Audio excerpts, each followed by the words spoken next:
I'm going to say this once, but I want you to listen closely because I'm afraid that this message has kind of...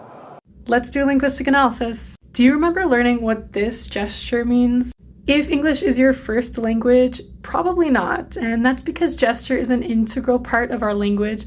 Just as we learn sounds and meanings naturally growing up, we also learn gestures. In linguistics, we call gestures that reflect a meaning metaphoric gestures.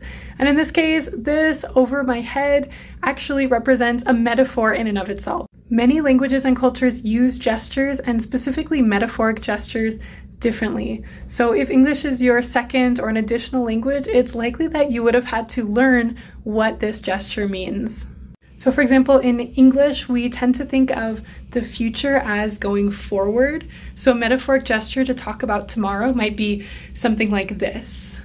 However, this is different from other languages such as Aymara, which is a language spoken in South America, where they tend to think of the future as being behind oneself. And so a gesture for tomorrow in this language might be something more like this. Another example is in English, we tend to think of directions as right and left. So if we were to describe someone standing to the right, we would probably point to the right. But in different languages, such as Aranda, which is spoken in Australia, they tend to talk about directions in terms of north, south, east, and west. So when they're describing directions, instead of saying and pointing to the right, they might point a different direction.